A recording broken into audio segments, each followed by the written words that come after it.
What's up, y'all? My name is Devontae, and I sacrificed my time so you don't have to. So I was on Twitter, browsing around, trying to see if anything popped up as far as wrestling news is considered, and I came by this post. It was from this user named AEW blog. I'll leave a link down in the description box below if you want to read the thread by yourself. But I read this originally, and I thought to myself, this was one of the most well-typed out, thoughtful, non-biased at all, even though you can kind of tell he's an AEW fan to a certain degree. I'll put it to you this way: we have gotten to the point where even well-adjusted AEW fans can look at the struggles that are currently happening in AEW and they bring it up to the forefront and then they talk about it. Like, I put a post out, I don't know if it was yesterday or the day before yesterday, where I asked you guys, am I too harsh on AEW, right? And there was a part of me that kind of felt like, you know what, I'm going to continue going out of my way to point out the negatives for AEW, but could I take it a little bit easy? Could I just look at the little small things that are currently happening at AEW and not blow it completely out of proportion? Well, I feel a lot more satisfied. I mean, don't get it twisted. I seen what you guys said in the post, and thank you, by the way, but reading comments like this just reassures and reaffirms what I've always been saying for the longest, and that's you always got to hit people where it hurts so they can feel it, and when they get better, they know what they can do to avoid not getting hurt like that again. So check this out. Link is down in the description box below if you'd like to follow. This is not a hate post. AEW has made plenty of stars over the past 5 years, and I applaud that. However, there are many talents who have struggled lately, and the reasons for creative and booking struggles are plentiful. Injuries, family troubles, talent being difficult to work with, apparently, a lack of leadership. No matter the reason, there is a ton of untapped potential in AEW going unrealized, so I would like to share some of my observations with you today. The inspiration for this post is Mercedes Mone, who, despite being considerably hyped, hasn't been able to do anything ring-wise due to injury. Many were not expecting her to spend the first few months of her time in AEW doing only promos and segments. Her strength has always been her matches. The quality of So was apparent in NXT, but not as much on WWE's main roster. She has time to prove her worth, and I hope she proves everyone wrong. AEW has this strange booking habit of making big guys look ordinary. While we are far from the 80s, it really hurts someone like Keith Lee, Lance Archer, Wardlow, Hobbs, and even Jake Hager when they lose in throwaway singles matches to guys half their size. It's like they don't understand how damaging it is to how fans perceive them. They don't have to be winning world titles every week, but at least protect them to some degree. Also, it doesn't hurt big names to lose some matches. AEW has guys with proper charisma doing next to nothing. Dark Order was a fun stable for a while, especially when Brody Lee was leading things. They could easily build a stable around John Silver, and it might work. Then there's Danhausen, who I know is a Marmite character. You either love or hate, but he could bring a lot to the product. Turn him heel, make him a manager, do something. Just use him in some way, or let him and others who don't want to be a part of AEW go. Britt Baker and Jamie Hayter have been injured for a long time, which has hurt the women's division. Saraya recently shared her search history, which included her looking up symptoms for serious medical issues involving cancer, brain aneurysms, back pain, tiredness, dizziness, and more. She has been on TV, but there has been no explanation for her staying away from the ring. She has instead ended up as more of a manager for Harley Cameron. AEW rarely tells fans what is going on with talent. We want to know if someone is struggling. They did it with Kenny Omega. Give a talent the platform to explain what is going on, and we will understand. Talents like Ethan Page, Sammy, Miro have all returned and disappeared more times than I can remember, and whether it is their fault or AEW, it doesn't change the lost potential. Athena is probably the longest title holder under the AEW umbrella as ROH World Women's Champion, but is neither mentioned or seen on AEW television except for recent matches on BOTB. I'm pretty sure that's a pay-per-view that I'm just not aware of. Wheeler Yuta has been injured for nearly 5 months, yet he is still the ROH Pure Champion. How does that make sense? What about all the people working super hard on ROH? Doesn't Josh Woods or many others deserve a ROH Pure title shot or tournament to be crowned the winner? Adam Copeland has stated several times how much he is enjoying himself with plenty of freedom. He has been regularly featured, had a fun feud with Christian Cage, and more is on the horizon with Malachi Black, who is another talent who probably hasn't reached his full potential. To clarify, I made this to share constructive criticism of a promotion I have followed since the beginning. AEW is a lot of fun and I love the company, but sometimes I feel like speaking my mind and to give long thought out constructive feedback. And the rest is just essentially saying just give him back free, share back some of his thoughts. So I'll just read it. Please feel free to share some of your thoughts on AEW's booking of their talent in the comments, who have their booked or who have they booked really well, easy for me to say, who really deserves a push in the second half of 2024. And I'll leave his if you want to read it by yourself, I'll leave his thread in the description box below, and I'll also leave his his handle so you guys can interact with him. He seems like a pretty good guy. And notice, as you can tell, he's a huge AEW fan, right? A guy who has AEW's best interests at heart. Now, I will outwardly tell you, as of right now, I am not a fan of AEW. But just like this gentleman right here, I also have their best interests at heart. And why I feel it's a lot easier to read what he's saying compared to the things that I've been saying in the past is because he's like legitimately, he is a fan. He is a outright fan. I don't want to say fanboy because I don't want to disparage him because he doesn't deserve the criticism. But listen to the things that he's saying. When I say it, I can understand it falling on deaf ears because there's a lot of people who have, aligned me with being an AEW hater. It's far from the truth, but I get it. The way I present myself, the way I present my videos, it can come across that way. Even though, like I said, in the past, I have favored AEW plenty of times for a full year over WWE. But like I said, I get it. It's my presentation. I'm not going to sit here and pretend as if you just, thought of it out of fucking nowhere. No, that's silly. Now, I would recommend watching the videos for better context, but I can understand the clips of me. I've been clipped out of context, and all you see is me acting like a primal moron when talking about Tony or the rest of AEW, which, by the way, in most instances, they absolutely deserve. When they say stupid shit or when they put themselves on the forefront to garner attention based off of controversy, they absolutely deserve all the criticisms that they get, and they absolutely deserve everything that I say from an ad hominem standpoint. But I digress. I get it. I understand. But look at what he's saying. Let's just highlight some of these few points real quick, because these are things that I've said, and much more, by the way, but the way he puts it and the way he words it, I think it's a lot more sophisticated compared to how I would do it. Which, by the way, that's another channel who I would like to shout out to, who I think gives great criticisms to AEW, but from a more mature standpoint. You probably follow him already. Magnificent Mongo Slade. I think I'm always going to put him over. Friend of the channel. Awesome. He's great. Again, he's like a mature version of me. Highly recommend checking out his channel also. The Magnificent Mongo Slade. He does great analysis when it comes to professional wrestling in general, but in particular talking about AEW.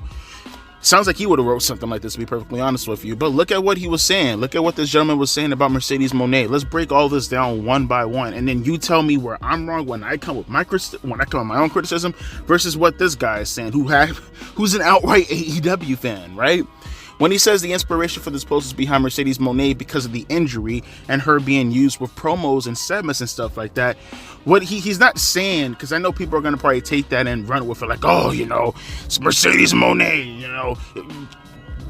people, they expected her to get in the ring with a broken foot. No, what he's saying is like, you could have done more with her from an angle standpoint, you know what I mean? Or better yet, why bring her? I get it personally. I know why they did it.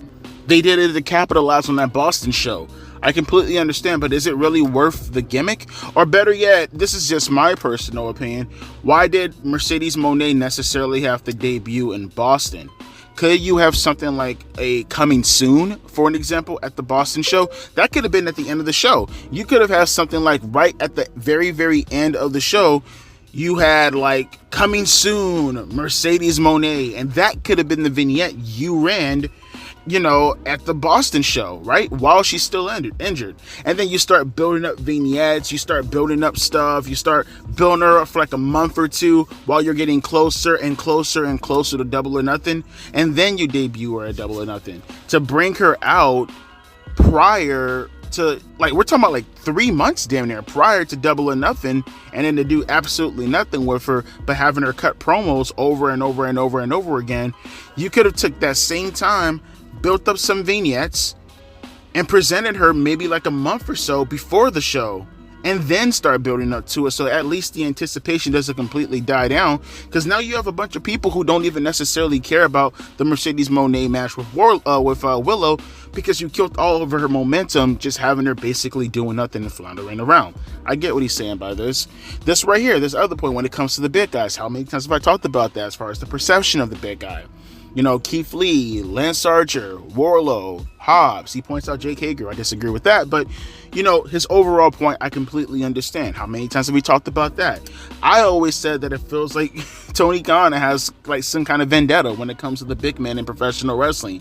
Like, does he have some kind of some PTSD when it comes to like being bullied in high school? Was the jokes that I would make and remark over this, because it comes off so obvious. Like, and this is when the whole thing kind of stems off when people say things like, oh, Tony Khan, he was on old boards or on old AOL chat rooms and stuff like that, because this just seems like the kind of booking that they would do back in the days in order to virtue signal to the people who are already inside the audience that they're talking to.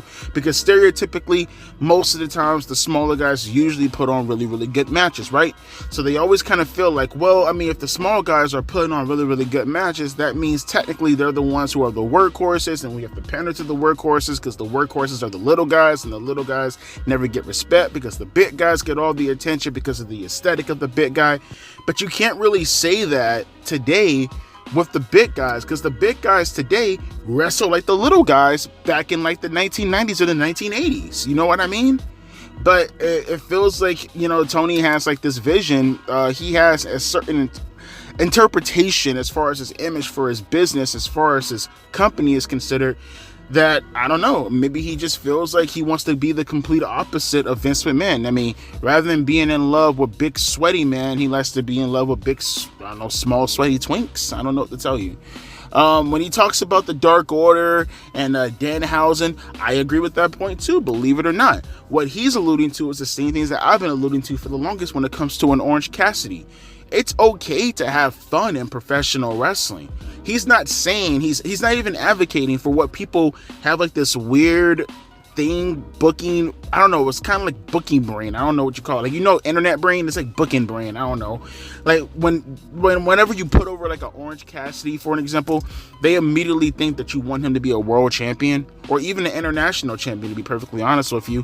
When I say to myself, no, in the Attitude Era, we had jokes. We had ongoing ribs and gags. I see nothing wrong with Orange Cassidy playing a very heavy role in rotation on the television show without necessarily having to go after the world championship, without necessarily have to go after any titles to begin with. You know, there's a lot of things you can get out of an Orange Cassidy if you play your cards right. I look at someone like a Santino Marella back in 2011 during the Elimination Chamber with Bryan Danielson.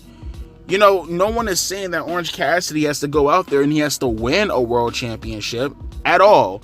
But to say that he doesn't play a sympathetic babyface character, or he should go out there to play that kind of character and use him to his fullest potential to maybe help get somebody over, he could be an awesome plot device to get people. Look at Spike Dudley. That could be a role of an Orange Cassidy. He could play the role of a Spike Dudley, where he's a big underdog guy and you know, he's fighting, and he's really fighting. He's not like, you know, Sami Zayn, who's won every fucking title in the world, underdog. No, he's a legitimate fucking underdog. That's the role that Orange Cassidy could be playing. He could be a joke character. He could be the guy to just pull up like Ron Simmons on camera going damn and then walking out. That's the kind of role. There's always going to be a role for people like that. Just because you're advocating for them and you like them doesn't mean that you automatically believe they should be in the main event of WrestleMania, right? And they're not being used to even that potential. I see Danhausen nowadays, and he's complaining consistently, or throwing shade at the very least, about leaving AEW. I'm pretty sure that has more to do with his friendship with guys like Ricky Starks and CM Punk, but also he's not being used. Why? Why spend money on a talent if you're not going to use them? That's on one end of the spectrum. And then when it comes to guys like Orange Cassidy, why spend all that money on a talent to use him in this manner when you're not even going to get the most bang out of your buck in regards to the reception outside of your diehard AEW fanboys, right? And then this right here, Britt Baker and Jamie Hayter. he goes on and he talks about the fact that, and I'm going to just bring this all together when he talks about Ethan Page and Sammy and Miro and Kenny Omega and all the comparisons.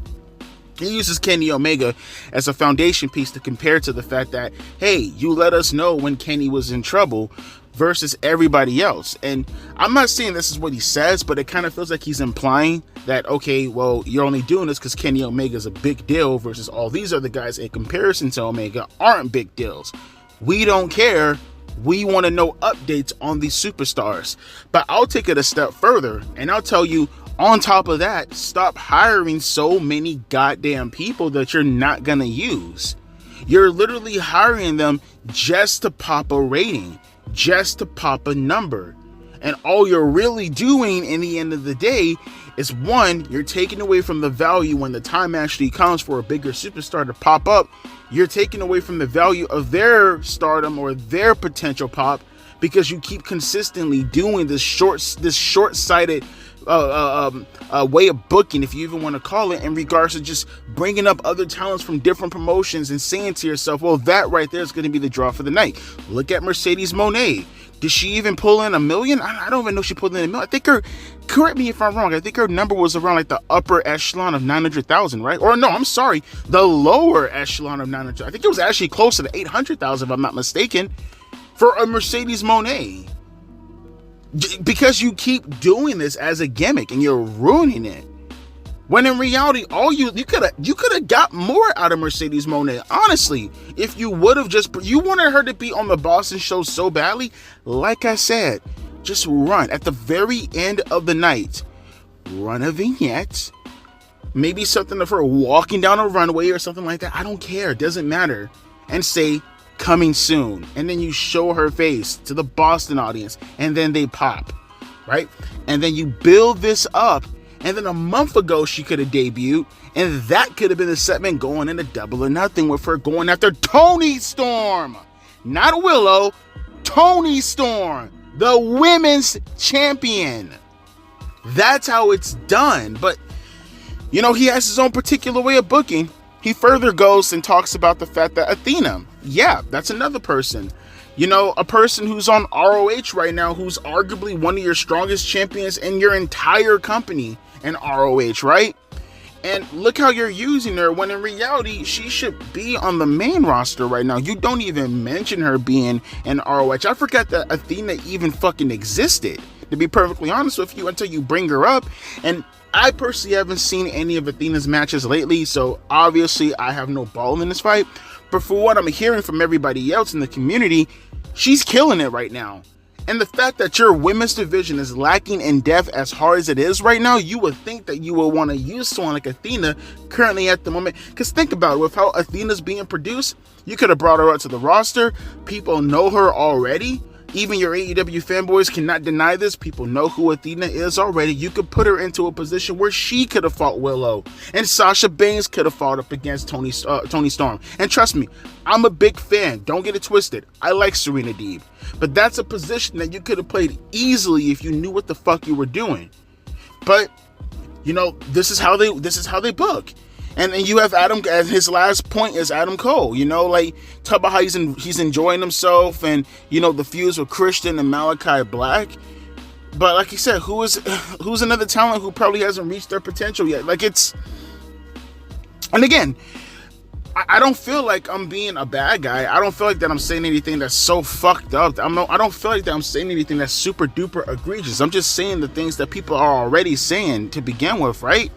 And it's just a little bit better knowing that there's an actual AEW fan out there who actually hears and he's saying the same things. He has the same exact sentiments that I have for the product, but it sounds better coming from him than it does me, even though it's the same problems. And I got way more problems, and, you know, in regards to AEW versus that, but just the fundamentals he hit on perfectly, and it just feels good hearing it come from their own. Now, will they listen? Probably not. But to the AEW fanboys out there who are saying this, like, oh man, they're doing great at the moment. You're nitpicking. Okay, well, I mean, here's one of your own who seems like he's a bigger fan of AEW than you currently are at the moment. And he's pointing out a bunch of things that You tell me if I'm wrong. You tell him if he's wrong. Again, the link is down in the description box below if you want to read it over again, and give the guy a follow. That was a great fucking read. But let me know your thoughts down in the comment section below in regards to the things that he said, and, you know, maybe some things that I just threw out there, you know, miscellaneously within what the hell he was saying, and then you tell me whether or not that was bad also. Unless anything else pops up in wrestling later on tonight, I'll be back for the Dynamite review. As always, my name is Devontae, and I'll be catching you guys later. Deuces. P. Eyes.